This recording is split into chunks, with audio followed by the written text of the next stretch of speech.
नमस्कार, बहुत स्वागत है आपका सुबह की बड़ी खबरों के साथ। मैं हूं रीनू यादव। सबसे पहले बात करेंगे रायपुर से बड़ी खबर की। आज से संघ की समन्वय बैठक होने वाली है। संघ प्रमुख मोहन भागवत लेंगे बैठक। संघ के 36 अनुषांगिक संगठनों के पदाधिकारी होंगे शामिल। जेपी नड्डा भी बैठक में शामिल होंगे। 3 दिनों तक चलेगी संघ की अखिल भारतीय समन्वय बैठक। तो खबर रायपुर से है। आज से संघ की समन्वय बैठक होगी। संघ प्रमुख मोहन भागवत लेंगे बैठक। संघ के 36 अनुषांगिक संगठनों के पदाधिकारी शामिल होंगे। जेपी नड्डा भी बैठक में होंगे शामिल। 3 दिनों तक चलेगी संघ की अखिल भारतीय समन्वय बैठक।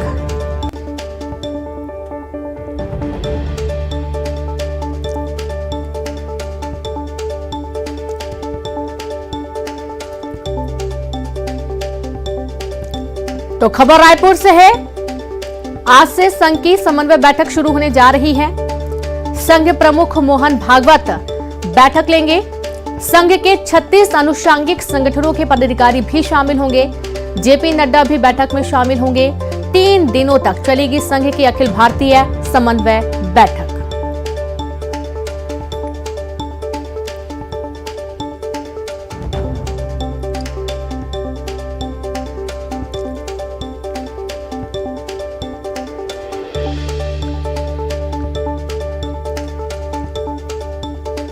और ज्यादा जानकारी के साथ संवाददाता युगल जुड़ गए। युगल, आज से संघ के समन्वय बैठक शुरू होने जा रही है, क्या आपको संबंधित और जानकारी? युगल, आपको आवाज आ रही है? आज से संघ की समन्वय समिति की बैठक शुरू होने जा रही है, क्या कुछ संबंधित और जानकारी है अभी? तो शायद युगल को आवाज नहीं पहुंच पा रही, हम फिर से बात करने की कोशिश करेंगे। तो आप ये देखिए कि रायपुर में आज से संघ की समन्वय बैठक होने जा रही है। संघ प्रमुख मोहन भागवत लेंगे बैठक। संघ के 36 अनुषांगिक संगठनों के पदाधिकारी भी शामिल होंगे। जेपी नड्डा भी बैठक में शामिल होंगे। 3 दिनों तक चलेगी संघ की अखिल भारतीय समन्वय बैठक।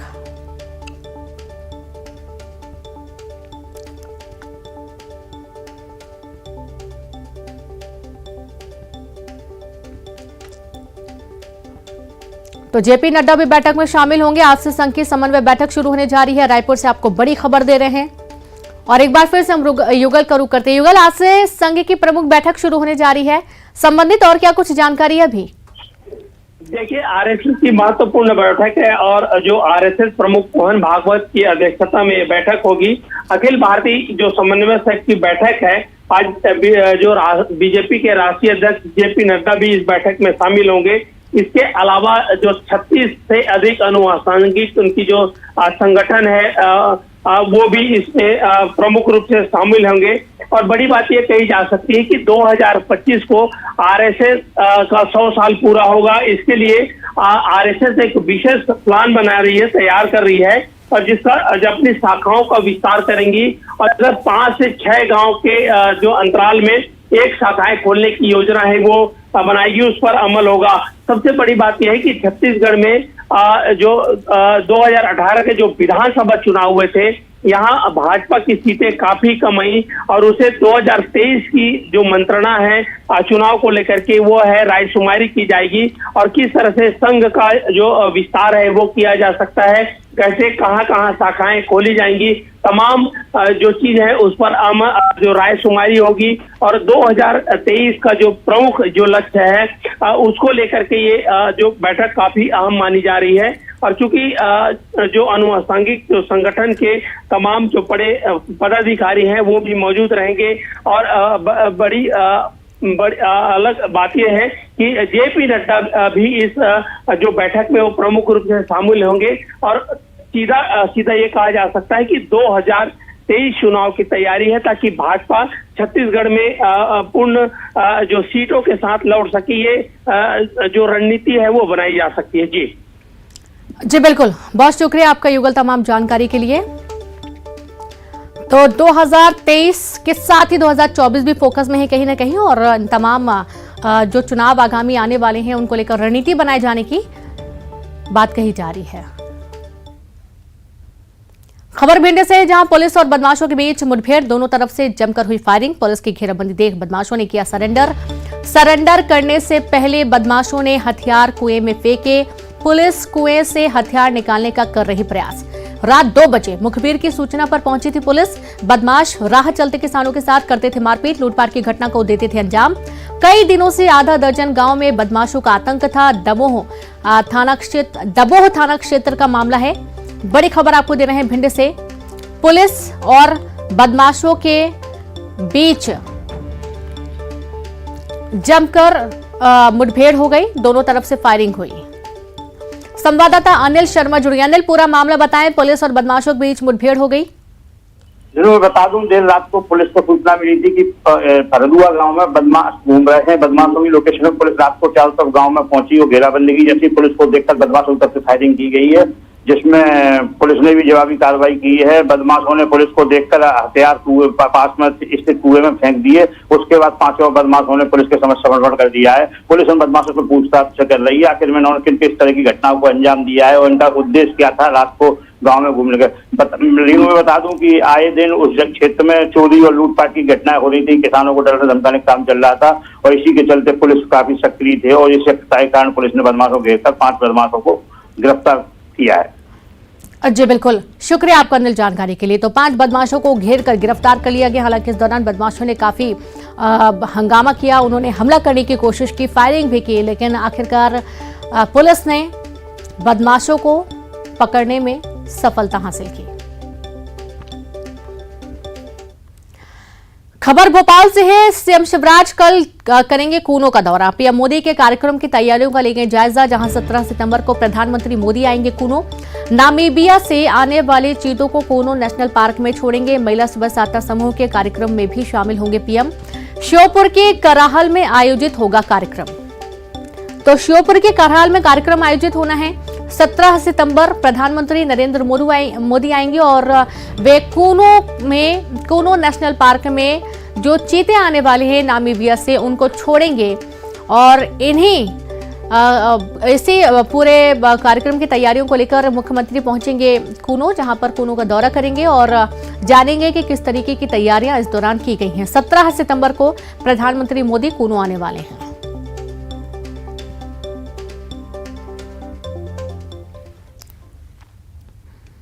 खबर भोपाल से है। स्कूल शिक्षा विभाग ने जारी की स्थानांतरण नीति 2022 हुई जारी। सामान्य प्रशासन विभाग की जारी होने वाली स्थानांतरण नीति से है अलग।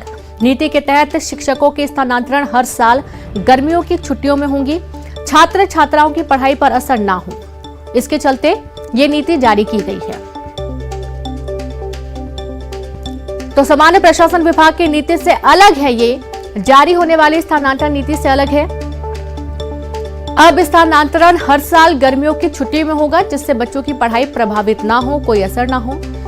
अक्सर ये देखा जाता है कि स्थानांतरण होने की वजह से बच्चों की पढ़ाई में काफी असर पड़ता है, लेकिन अब गर्मियों की छुट्टियों में स्थानांतरण किए जाएं, ये नीति जारी की गई है।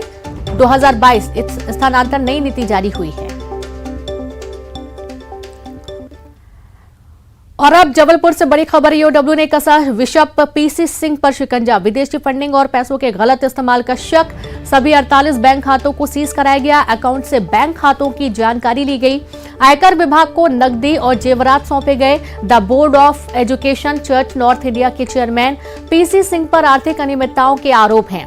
2 करोड़ 70 लाख रुपए धार्मिक संस्थाओं को भेजने के आरोप हैं। कल पूरे मामले पर सीएम शिवराज सिंह चौहान ने लिया था संज्ञान। पैसों का इस्तेमाल धर्मांतरण जैसे गलत कामों में करने की है आशंका। पूरे मामले की ऑल इंडिया कैथेड्रल नागपुर ने की घोर निंदा। चर्च ऑफ नॉर्थ इंडिया के डिप्टी मॉडरेशन को पत्र लिख बिशप के निलंबन की मांग की गई है।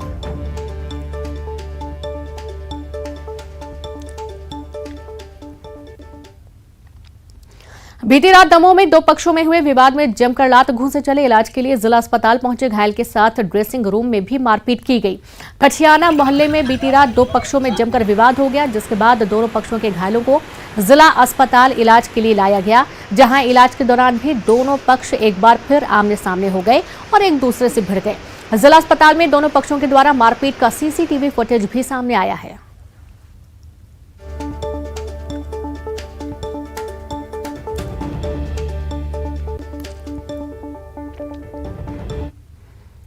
और अब बात रीवा की, जहां आबकारी विभाग ने 5 अलग अलग थाना क्षेत्रों में जब्त की गई अवैध शराब को नष्ट कर दिया, जिसमें भारी मात्रा में देसी और विदेशी शराब शामिल है।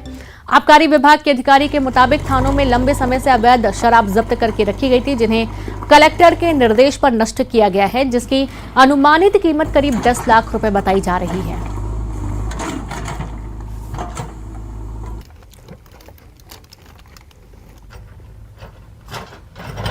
असल में जो कलेक्टर न्यायालय द्वारा राजसात प्रकरण होते हैं जिसमें शराब राजसात की जाती है, उनकी अपील अवधि समाप्त होने के बाद उनका नष्टीकरण किया जाना होता है। तो नष्टीकरण जो है समिति के समक्ष करने के लिए आज नियत किया गया था।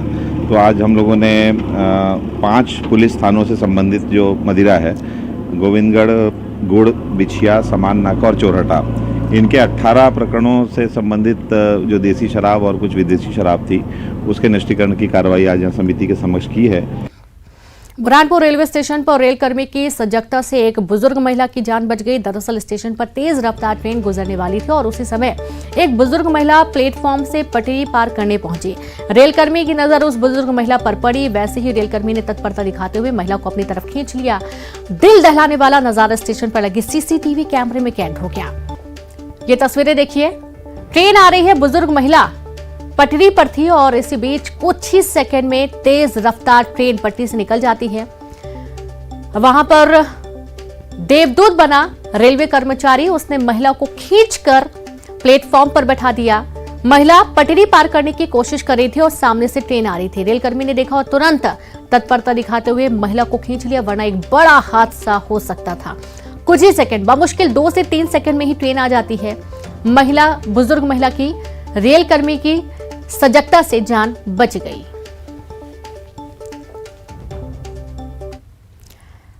कोरबा से बड़ी खबर है। 24 अगस्त से लापता युवती राजस्थान में मिली। जयपुर पुलिस ने युवती को किया बरामद। मामले में राज्य महिला आयोग ने लिया था संज्ञान। युवती और जयपुर पुलिस से आयोग की सदस्य ने बात की। युवती ने फोन पर बताई आप बीती। सोशल मीडिया के जरिए युवक से हुई थी दोस्ती। बिलासपुर से युवक लेकर गया था जयपुर। कुसमुंडा पुलिस युवती को लेने जाएगी जयपुर।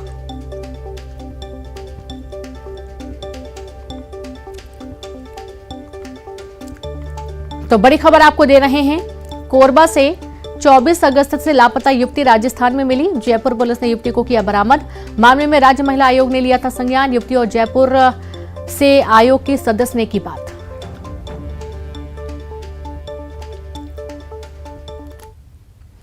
चलिए अगली खबर का रुख करेंगे। मुंगेली से बड़ी खबर है। गणेश विसर्जन के दौरान हंगामा हुआ। विसर्जन के दौरान आपस में भिड़े युवक, नशे में धुत युवकों के बीच जमकर मारपीट हो गई। सड़क पर हो रहे बवाल के दौरान लग गया जाम, लोगों को हुई भारी परेशानी। तो गणेश विसर्जन के दौरान हंगामा हुआ। विसर्जन के दौरान आपस में भिड़े युवक, नशे में धुत युवकों के बीच जमकर मारपीट हो गई। सड़क पर हो रहे बवाल के दौरान लग गया जाम, लोगों को भारी परेशानी का सामना इस दौरान करना पड़ा।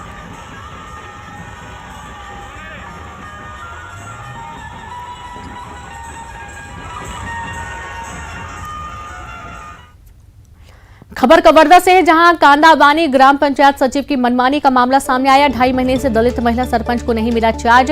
उपचुनाव जीतकर आई है महिला सरपंच। बार बार शिकायत के बाद भी नहीं हो रही सुनवाई। पंडरिया जनपद के कांदाबानी ग्राम पंचायत का मामला सामने आया है। तो खबर कवर्धा से है, कांदाबानी ग्राम पंचायत सचिव की मनमानी। 2.5 महीने से दलित महिला सरपंच को नहीं मिला चार्ज। उपचुनाव जीतकर आई है महिला सरपंच। बार बार शिकायत के बाद भी नहीं हो रही सुनवाई। और संवाददाता मनीष मिश्रा जुड़ गए। मनीष, आखिरकार क्यों पदभार नहीं मिल रहा है? कांदाबानी ग्राम पंचायत सचिव की मनमानी देखने को मिल रही है यहाँ पर। इसमें रेनू महिला जो है उप सरपंच चुनाव जीतकर आई थी। 28 जून को ये उपचुनाव हुआ था। तब से अब तक लगभग 2.5 महीने का समय बीतने को जा रहा है। इसमें महिला को कार्यभार उसने ग्रहण नहीं किया है। अब कार्यभार करने के चलते जो है वो काम नहीं हो पा रहे। काम काफी समय से अटके हुए थे, पहले से ही खाली था। उसके बाद जो इस तरह की स्थिति देखने को मिली है। और ऐसा नहीं है कि इसकी जानकारी केवल सचिव तक की है। सचिव से आगे भी जिला पंचायत सीओ, जनपद सीओ और जो भी अधिकारी हैं, स्थानीय जनप्रतिनिधि हैं, उनके माध्यम से भी उन्होंने से अपनी बात रखी थी, पर किसी ने उसकी सुनाई नहीं की। जिस पर महिला थक हार कर जो है अब भूख हड़ताल की बात करी है, जिसके चलते जो है उसकी बात सुनी जाए और उसे पदभार मिले। तो इस तरह की स्थिति जो है पंचायती राज व्यवस्था में देखने को मिल रहा है कि जीती हुई सरपंच जो है 2.5 महीने से पदभार के लिए जो है सरकारी कार्यालयों के चक्कर लगा रही है। रेनू, जी बिल्कुल, शुक्रिया आपका जानकारी के लिए मनीष। दुर्ग से बड़ी खबर है, नाले में डूबे युवक की एसडीआरएफ ने बचाई जान। एसडीआरएफ की टीम ने युवक का किया रेस्क्यू, कड़ी मशक्कत के बाद नाले से निकाला बाहर। पुलगांव नाले की घटना है, घायल युवक बालोद का रहने वाला बताया गया है। पुलगांव थाना पुलिस मामले की जांच में जुट गई है। बड़ी खबर आपको दे रहे हैं दुर्ग से, जहां नाले में डूबे युवक की एसडीआरएफ ने जान बचाई। एसडीआरएफ की टीम ने युवक का किया रेस्क्यू, कड़ी मशक्कत के बाद नाले से निकाला गया बाहर। पुलगांव नाले की घटना है, घायल युवक बालोद का रहने वाला बताया गया है। संवाददाता मिथिलेश जुड़ गए हैं। मिथिलेश, घायल युवक को बालोद का रहने वाला बताया जा रहा है, नाले में डूबे युवक की एसडीआरएफ टीम ने जान बचाई। किस तरीके से रेस्क्यू किया गया युवक का? देखिए, रेस्क्यू करके जान बचाई गई, ये सबसे बड़ी बात है। एसडीआरएफ की टीम को ये सूचना मिली थी कि नाले में कोई व्यक्ति डूबा हुआ है। इस सूचना पर पुलिस वहां पर एसडीआरएफ की टीम पहुंची। अथक प्रयासों के बाद में, क्योंकि दलदल काफी था, नाला काफी बड़ा है, पानी भी बहुत ज्यादा रहता है, लेकिन एसडीआरएफ की टीम वहां पर पहुंचकर उन्होंने किसी तरह से उसकी जान बचाई, उसको बाहर निकाला गया। फिलहाल उसकी जान बच गई है, लेकिन कारण क्या है यह अज्ञात है। पुलिस इस पूरे मामले में जुटी हुई है। आपको बताना चाहूंगा कि ये जो व्यक्ति पानी में डूबा था, उसकी पहचान जो है बालोद निवासी दीपक के रूप में हुई है। घटना कैसी हुई, क्या ये घटना है या आत्महत्या का प्रयास है, ये जांच का विषय है, तो पुलिस इस मामले में जांच कर रही है। लेकिन कल जिस तरह से गणेश विसर्जन का संपूर्ण शहर में माहौल था, तो दूर दूर से लोग एक दूसरे स्थान से यहाँ पर पहुंचे हुए थे। इस दौरान की ये घटना मानी जा सकती है रीनू, लेकिन कारण क्या है ये अज्ञात है। पुलिस इस पूरे मामले में जांच कर रही है। बहुत शुक्रिया आपका मिथिलेश, तमाम जानकारी के लिए। और चलिए अब देखेंगे 25 सेकंड 25 खबर। एमपी में स्कूल शिक्षा विभाग ने जारी की ट्रांसफर नीति। अब सिर्फ गर्मियों की छुट्टी में होगी शिक्षकों के ट्रांसफर, सामान्य प्रशासन विभाग से अलग है नीति। आरएसएस से जुड़े अलग अलग संगठनों की समन्वय बैठक आज से शुरू। 3 दिवसीय बैठक में मोहन भागवत, जेपी नड्डा, बीजेपी के संगठन महामंत्री बीएल संतोष समेत कई बड़े नेता लेंगे हिस्सा। 15 राज्यों और केंद्र शासित प्रदेशों में बीजेपी के नए प्रभारी नियुक्त। ओम माथुर को बनाया गया छत्तीसगढ़ का प्रभारी। भोपाल में मानसून सत्र से पहले सर्वदलीय बैठक सोमवार को विधानसभा अध्यक्ष गिरीश गौतम ने बुलाई बैठक। 13 सितंबर से शुरू हो रहा है विधानसभा का सत्र। शिवराज कल करेंगे कूनू का दौरा, पीएम मोदी के कार्यक्रम की तैयारियों का लेंगे जायजा। 17 सितंबर को पीएम मोदी आएंगे कूनू, पीएम श्योपुर के करहाल में आयोजित होगा कार्यक्रम। यूरिया मामले पर सीएम शिवराज की फटकार के बाद प्रशासन एक्शन में, गायब हुए 1020 मीट्रिक टन में से लगभग 200 मीट्रिक टन यूरिया बरामद। जांच टीम को गायत्री वेयर हाउस और डीपीएमके वेयर हाउस में मिला बड़ा स्टॉक। श्योपुर के मोहनपुर कॉलोनी में शुक्रवार रात घुसे हथियार बंद 4 बदमाश। बदमाशों को देखकर कॉलोनी के लोगों ने लाइसेंस से बंदूक से किया हवाई फायर। इंदौर में कोरोना के 2 साल बाद फिर झांकियों का कारवा। अनंत चतुर्दशी पर बप्पा की प्रतिमाओं का विसर्जन।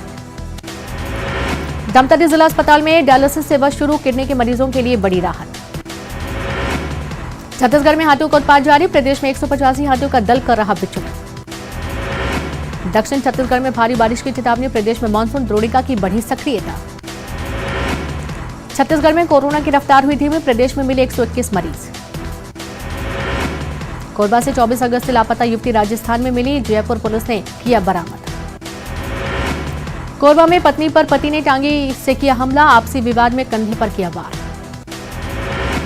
राजनांदगांव में गणपति की निकली झांकी, रात 9 बजे से शुरू हुआ झांकी प्रदर्शन, सुबह तक रहा जारी, डीजे की धुन पर जमकर थिरके।